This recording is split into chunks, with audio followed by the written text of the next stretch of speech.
In May 1297, William Wallace attacked the town of Lanark, where he killed the English sheriff. Men gathered to join Wallace, and they began to drive out the English. On the 11th of September 1297, William Wallace defeated an English army at the Battle of Stirling Bridge. The Scottish held their lines, waiting for the English to charge, rather than charging at the enemy. They held their ranks close together and were able to blunt the English charge. Then the Scottish charged at the English, and the army fell into a rout. The significance of this victory cannot be overstated. William Wallace was no Highland chieftain, leading a local insurrection that could be easily put down.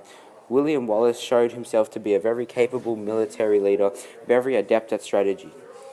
The English knew they were dealing with a very dangerous adversary.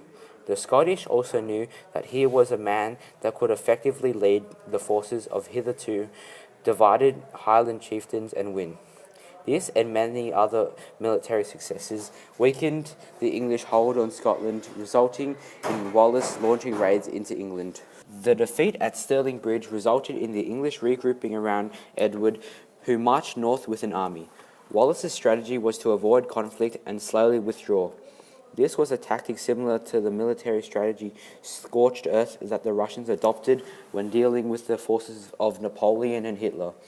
This forced Edward's forces to march further and further into Scotland.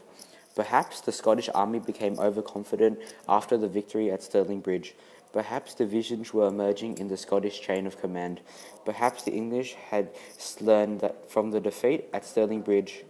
Regardless, the result was the same.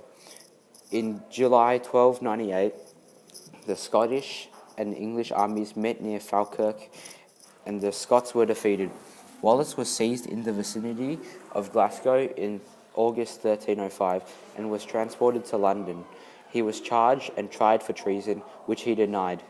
His execution was held on the 23rd of August, where he was hung, drawn and quartered.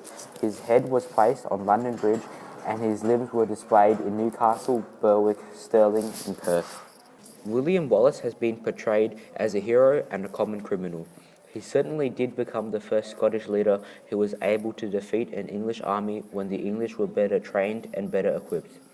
A parallel could be drawn between his rebellion and the Jacobite rebellion led by Charles Stuart. Both had early victories against the English.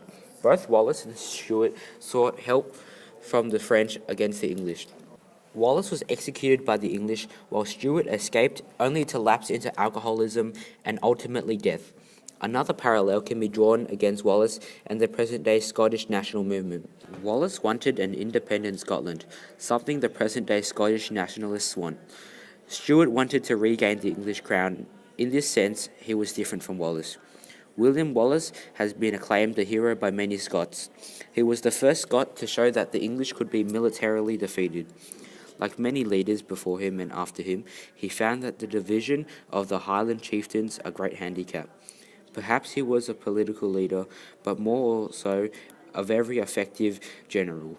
However, to today, he remains a lasting symbol of Scottish desire for freedom and independence.